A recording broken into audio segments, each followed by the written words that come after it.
they'll be calling you a radical. So, Kevin, back here with Rachel, she's finally got her stuff done. We got some time. We're going to get back to this historical data here on Fukushima, the USS Reagan, the evacuation, the epic cover-up, and we're going to talk about this. Let's start off with your rabbit house data, all right. Rachel. Yeah, that's in, that was Nobi Elementary School. Nobi's a surf town. They're right near Yokosuka. So I went there when they were testing, and actually after they tested, I went there with my daughter, and I've got a video on that. And I tested several places. They had found some dirt that was radioactive there, and so I decided to just walk around and take samples. And so I took about 3 or 4. The one that really surprised me the most was near the rabbit house. This is so. Tell them about the rabbit house, what it is. Yeah, so this is like, some schools have little gardens and little animals that they take care of, you know, together. And this is the bunny house, you know, so at recess time the kids all go to the bunny house and they play with the bunnies. And so right at the gate, you know, to open the bunny house, like where the kids might be kneeling to play with the bunnies, that's where I took the dirt from. Let's look at those samples. Let's get That here was the most surprising Now this is spot. a lab. This is not just you freelancing. Right, right. So I did test it with my Geiger counter. And then I took the dirt and I sent it off to the lab, and there was 12,330 becquerels. Well, we know how many curies that is. Yeah, so the cesium-137, it's 4,738 becquerels, and of cesium-130, now, I'm sorry, did I say 134? Let's look at the date again. So the sample that you took this is 2012, July of 2012. Yep, yep. And so, yeah, it was pretty surprising. Right as the me. central line was coming out of my jugular vein. Yeah. Okay, let's go ahead. So, some other spots that were there at Nobi were not as high. So I just want to show, you know, in the same school, just different spots. You never know where these spots are going to pop up, you know, because this is just, you know, not too far from the bunny house. In a different spot, it's only 295 becquerels. Well, that's only. Nuclear, yeah, only. So, you know, the thing that bugs me is that if there's cesium, so I couldn't afford to pay for plutonium to be tested, but I pretty much figured if there's cesium, then there's strontium, there's plutonium, there's tritium, there's everything else. There's plutonium, stuff we don't even know what it is, because it's never happened before. You don't get one without the other, period. Yeah, and it scares, not only that, but these reactors were built back in the 70s, and there's asbestos. Well, not only that, look, they had MOX fuel in Unit 3. They were experimenting in Unit 6 and 7 with stuff we don't even know what it is. And so these tests are based on data from historical events, you know, Pierre Curie, Madame Curie's freaking work. Look, this has never happened. There's stuff which I call plutonium, we don't even know what the hell it is. Yeah. Let alone, and of course it's going to be indiscretion and random. I mean, you could test one spot right here, I think. So I want to tie this into let's show some more of your ones.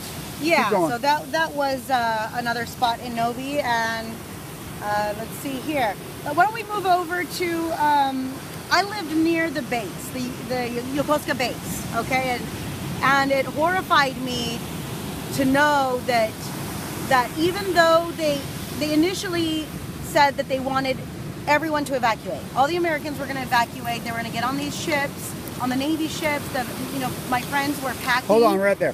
So people understand. Let's backtrack. Okay. So the USS Reagan versus General Electric, Mitsubishi, Hitachi, TEPCO is here in San Diego. That's the trial. Now, you know, I've been the activist. I've been reporting on this thing. I know it up one, down, side the other. 32 ships. Did I bring the patch? I probably left it in the room. 32 ships were sent in. Now, this is important. Stay with us, and we'll get into this. But anyway, no, I got it. That's real. This is Gambaro Nihon. So don't give up. Let's talk about this. So, I know what happened inside the Situation Room, and I won't get into that. But anyway, so 32 ships were sent in to evacuate all military personnel. This is the Admiral. We know this for a fact through the FOIA documents, which a lot of second-hand, third-hand, four-hand hearsay that I was told, and different stuff was sent to me. But we know factually because we have the FOIA docs to prove that the Navy Admiral and the Joint Chief of Staffs wanted all U.S. military evacuated and all U.S. civilians. He stuck at them for a long time. So 32 ships were sent in, including the USS Reagan, which they got radiated bejesus, and the litigation was ruled to go forward fast track in the appellate court a year ago in July. So let's talk about that evacuation. Let's talk about these ships were sent in. Yeah. So at the time, my mom and dad worked on base. My dad was working at the commissary, and I was very close to the people on base. I went to church there with people on base, and that base was like a ghost town. The Navy Federal Credit Union closed down. The other bank, I can't remember the name of it, it was closed down. So many offices were closed down. The Taco Bell, everything was closed down. There were a couple of workers from the commissary. My dad worked there. I think they were able to keep like the commissary open a little bit, but for the most part, everything was closed. The schools were closed. Everything. It was empty. It was empty. Everybody left, but that was on the not the ordered evacuation. So when they were preparing for the ordered evacuation, they gave everybody the iodine pills. Everybody was packing and getting ready. So were they telling people they were going to evacuate? Was this just hearsay? So they weren't telling. They were packing. They were getting ready. So they were getting orders from the Navy to pack and get ready to evacuate. Yep. So now this is important, Rachel. They were packing, getting ready to go. So the Navy was ordering people and the Marines to get ready for the evacuation was coming. We're evacuating. Okay, go ahead. And what ended up happening, like when they called the meeting, and then like the day before they were all supposed to get on the ships, and they said that they changed it from the ordered evacuation to a voluntary evacuation. Oh, they did change it. Now, do you recall what day that was? I don't. So let's get back. It was before It was before the 19th because I left Okinawa. So it was before the 19th. Mm-hmm. So the order was changed. Now we know that Gregory Jacko, the NRC, the Joint Chief of Staff, and these people were called to the Situation Room before the 19th. Very shortly thereafter, Jacko took the 5th. You know, we had congressional hearings. You saw the cameras went on, and he's gone. And by the way, Jacko, the ex-Japanese Prime Minister, and the Harvard urban planner, which I hooked all those guys up together, we're talking for a long time. They don't talk anymore. So somewhere along that line, that was changed from an ordered evacuation to a voluntary. Okay, so that's important. And what that meant for me also was that because I'm an American citizen, I couldn't get on one of those ships, but the embassy was letting people take flights out of Japan. Now, I didn't have my kids' passports in order. So the embassy was allowing American civilians to get on flights and fly them out. Yes. Okay, that's important. They couldn't guarantee that we would be brought back to the United States. In fact, the only plane that I could get on was going to China. But since I didn't have our passports and everything, what was I going to do in China? I don't speak Chinese. I speak Japanese. But and I don't know anybody over there. And also, you have to pay back the money that... for voluntary evacuation, you have to pay They were going to fly you back, but they wanted you paid back. So, okay, that's important. That's important. And who knows how much that would cost. And then on top of for the military people also, they were, I think it was like 3 months after the when they called off the voluntary evacuation, they had to return. And I believe that they had to also pay back. Well, this is important. This is information that I know, Kevin Blanche, for a factual detail. And so, look, I know for a fact, and this has been verified, this is not hearsay, this is not against the law for me to say, I have a lot of stuff that I know that is, I'm not going to put out classified information. I'm not willing to go to fucking jail for, because who's going to support me? I'm not Edward Snowden. I don't have Laura Poniaz and Putin to save me. So this has been verified through the FOIA documents. The Admiral not only said he wanted all United States military, which is 800,000 people, he also said he wanted all civilians evacuated from Japan, which is 1.2, it's more than 1.2 million total if you include everything. And he stuck to that for a long time. Now, hearsay that the other Joint Chief of Staffs agreed with that? Well, I'll call it hearsay right here and there, but I know that it's not hearsay. But I'm not, you know, it's just, so anyway. Now, Obama, the head of the science and technology team was a guy named Gregory Jack, or excuse me, he's head of the NRC, was John Holdren. Now we know for a fact John Holdren had a big voice inside this whole dynamic. You look him up. He wrote his PhD on eugenics.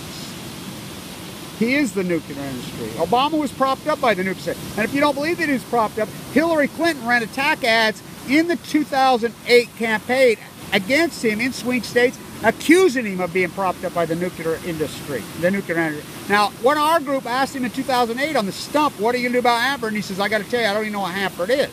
So he was green. But we know for a fact that the Navy Admiral not only wanted, he ordered an evacuation. Now, was it Obama who made him stand down? You know, I'll let you figure that out. They got rid of that admiral. Of course. And I don't know the names, but I know that the admiral that wanted the evacuation got... Well, we know who the admiral was in the Marines. Now, the whistleblower who was convicted and sent to prison. Now, Obama did freaking pardon him. Now, all these roads tied. Now, it's also, remember, where was Edward Snowden right before? Fukushima, Japan. Oh, he was? Yes. Before what? Before that happened? Right before Fukushima happened, he came home with him and Lindsay Mills. Lindsay Mills came home a little bit before. He was there. That's what he was doing. And he was asked, Oliver Stone's movie shows, what were you doing there? And he says, we were wiring infrastructure to blow it up. What?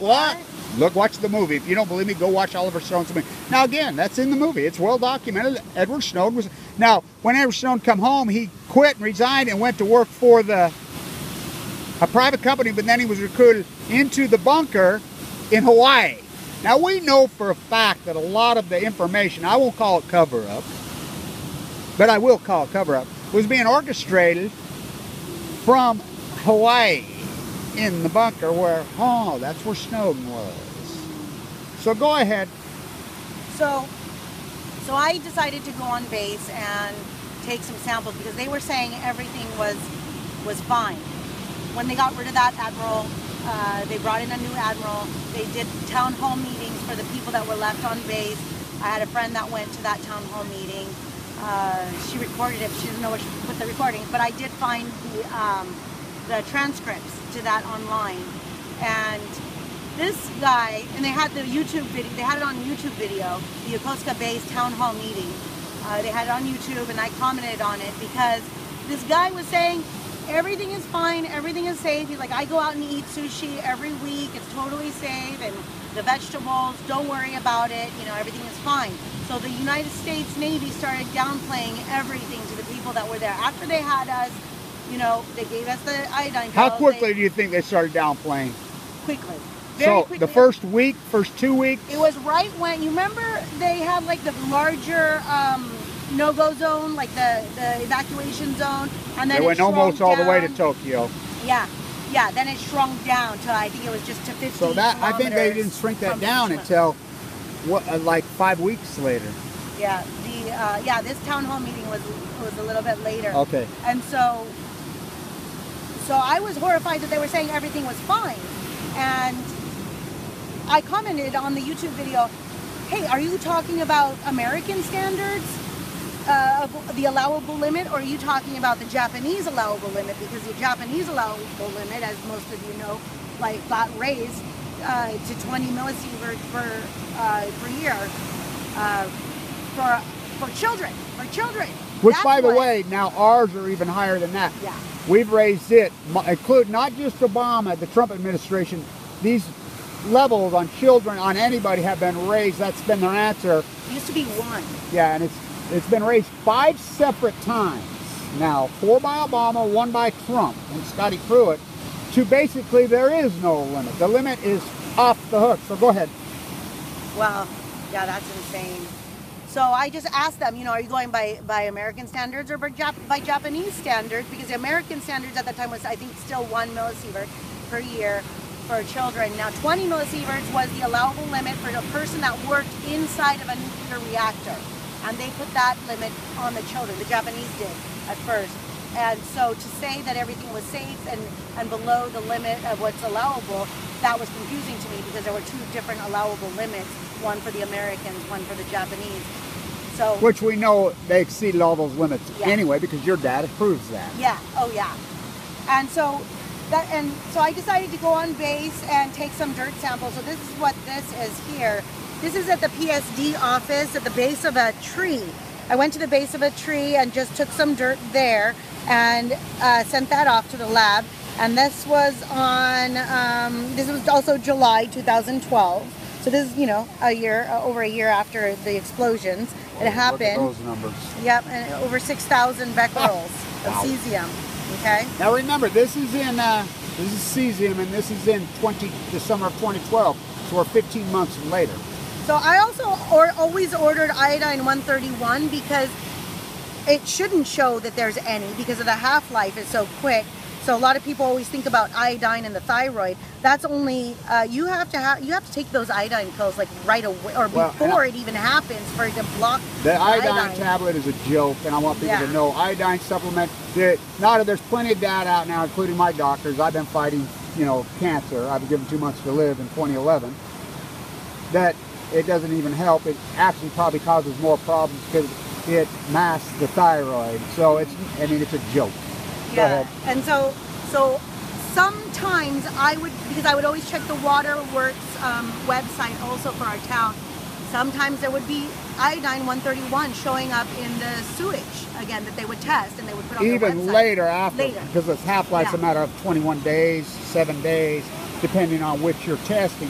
So, which we know for a fact, and TEPCO's widely reported, is the tritium levels are still, the very half-life short tritium and iodine levels are still showing up to this day because it's not a happened event, it's an ongoing event. And that's why I would always check, because then I would know if there was a major release again. And I would check every night on that, on those videos, the live camera on the power plant to see where that. So let's get back to the evacuation and the cover-up. Okay. So in the evacuation, so they changed it to voluntarily through civilians. Right. Am I correct? Yeah. What about military? Yeah, there was military also. Okay. Any American. So any American. But say you worked for the government, or excuse me, you were military personnel. Could you really voluntarily evacuate? Oh yeah. They did let people, not the active member, no, right? No, family. not That's what I thought. Not the active duty. No. No. So no. And there were when I went to Okinawa, it's so sad. So female military members who were pregnant got evacuated to Okinawa. So and had to leave their family. Now this is important because I had a lot of connections from my college days and my old teaching days that were some of the Japanese elites. I talked to them. I had a lot of whistleblowers. They got the hell out, and they got out fast because they knew, and they're still out. So tell me the information you was telling me about the birth defects, your daughter, and people at the hospital, and the woman who worked in the hospital, what she told you. So I have a friend that works at Balboa Hospital, and she works in the OBGYN, and she's told me that she has seen an uptick in abnormalities, like rare deformities.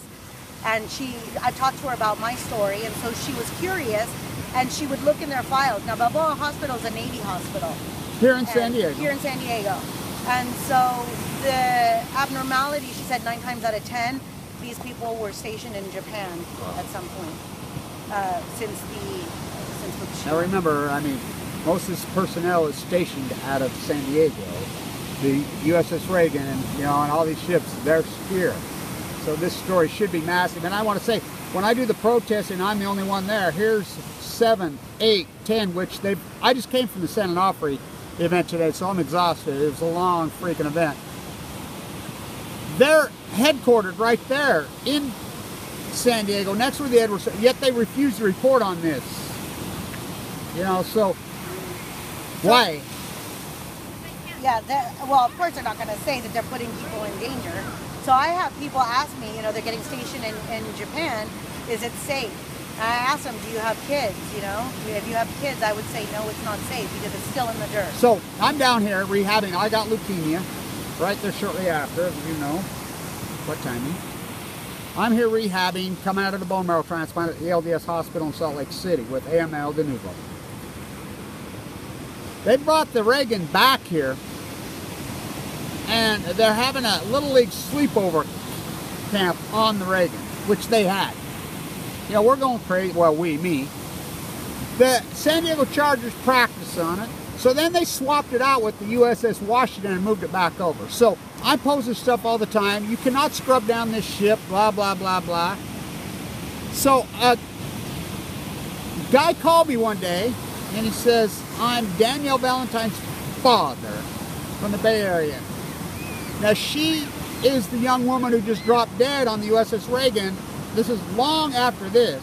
And he was pissed. He wanted to know why. She's an honor student, this great young woman, for no reason. Didn't know what's her name. He did interviews with the New York Post. I mean, he was all over the media. He says, I found one of your videos somebody had sent to me. He had no idea about Fukushima. I mean, to think they scrubbed it down. So go on about more of, let's get back to your collecting data and how they suppressed your voice over there. Yeah, I mean, so when going back to that town hall meeting when they said everything is fine, and I asked them about, you know, are they basing that on American data or allowable limits or Japanese allowable limits? They removed my comment, they blocked all comments, they took that video down, and they messaged me in YouTube. They sent me a message telling me that I was not allowed to comment on the videos, on the base videos anymore. Who sent you that? YouTube? No, that was the Yokosuka station. Oh, so they handled that themselves on that. Okay. Yeah, they told me I was not allowed to make comments on there, and they blocked comments on that video. You can't find that video now, but I can find the minutes. And that's so commonplace on so much of that. So let's get back to your data and your collection of data and what happened after you started collecting the data and what made you the decision to come home. Oh, there was so much. I mean, everything just built up, just building up. You know, the data, of course, was proof to me that it was dangerous, and for my children. In fact, I mentioned this before, but my daughter, at 11 years old, she got the cyst in her fallopian tube, which is 1 in 1.5 million women get that. But she was 11 when she got that. Just last year, she got operated on. They removed it. It was so big that it had twisted her fallopian tube, and blood was no longer going to her ovary. And now, you guys were 150 miles away from the nuclear reactor when this happened, to the south, right? Yeah, to the southwest. Southwest. Yeah, and she was in kindergarten. And so this is why I say it's not safe for children, because they're the ones that are breathing, you know, a light wind comes, blows up dust, and then they're inhaling it. It can get lodged anywhere in your body. Well, that's called the jet stream right there. Breaking news, fish swim. Ocean currents, the Japanese current's probably the fastest river on Earth that comes into the bay, splits and comes down, what we call the California current right here. I mean, we know for a fact, I'm the guy that leaked into the internet that they were picking up because there was a study that got released out within 12 hours, and I leaked that, and I have it, and I posted it, and I put it all over. We were detecting it in the Bay of California within 12 hours. We were detecting that bridge at Eugene, Oregon made it to the beach within, what, 6-7 days, a bridge. So we know for a fact it was being detected right here in the Tunin in August of 2011. You know, I mean, this is the greatest cover-up in human history. Yeah. So, back to the commissary and back when everybody cleared out, how empty was it? It was a ghost town. It was a ghost town. So, it was so weird. Do you believe that was on all ordered evacuation or just fear? No, that was the voluntary evacuation, I guess, which led to fear. I mean, they handed out the iodine pills, and people were very concerned about it. Not only that, the military members worked with like the nuclear ships, they have all those detectors on all those ships. They know it the moment something happens. Oh, we know for a fact. They've got to take the ships out. They got to decontaminate and all of that. So that's what they were waiting for those ships to come back. So they had to decontaminate the ships, and then they had to pull the ships back in. So all the ships that had anything nuclear on had to go out to sea. They had to decontaminate, and then they were waiting for them to pull back in so that the families could board. That's how that timeline went down. So, and so this dynamic too that, oh, it only causes cancer 20, 30 years is such bullshit. It could cause cancer within days, which it had. I was in the bone marrow transplant at LDS with one of the USS Reagan soldiers in 2011, 2012, and he already had leukemia, and he died, which we know. I mean, I've been heavily, my dad died of this. He was at Pendleton. He was a human lab rat and Special Forces Marine. He died in the prime of his life, and so, of leukemia. So now I got it. Yeah, if you see that video, of the guys on the Reagan scrubbing the deck, you see the reactor right there behind them. Oh, we have footage and videos of it. They're parked right there, just being hammered. Now so here's the crux. So Operation Friendship, we're just going to hell. There's no doubt it was an ordered evacuation. Now, why was it backed out? Well, I know for a fact why it was backed out. And so it was to protect the nuclear industry. Can I prove that? Oh, hell yeah, I can prove it. And I'm going to prove it when I'm given the legal ability. Now, I got an email the other day from the Army Corps of Engineers recently that said Kevin Blanch's emails declassified. So I went back to the guy. I'm like, what the hell's, you got to, because I've been going to the Army Corps of Engineers on the salmon collapse, remember? I says, why is my say declassified? Because it's just been declassified. So you're telling me my emails before me and you have been classified? Yeah. What? So they pushed the hearings on Fukushima and San Onofre into the so-called underground Patriot Act court, the FICA court. And so, I mean, Barbara Box was head of the committee. I worked with her on the San Onofre dynamic. We had so much going on, then all of a sudden just nobody. I talked to Senator Wyden multiple times office. He went to Fukushima multiple times, and all of a sudden he won't even contact me anymore. Mike Lee, I asked him, Senator Mike Lee. They all clam up on me, So one last time, show those readings again. So for the non-believers. Yeah, well, this is. I wanted to show this again. I think it's really important. This is the readings that are taken every year. Again, let's just show this again. The date here and here. These are two different readings. One is in August 16th, 2010. Okay, before Fukushima happened. There is no 134. There's very tiny bit of 137 versus the date here, August 18th, 2011. There is here the 5,900 becquerels of 137, and this is the centimeters away from the ground. Keep going, but just a minute. But I got to cut it off because we get to 30 minutes to start that problem. Yeah, exact same coordinates. I don't want to lose this. So that's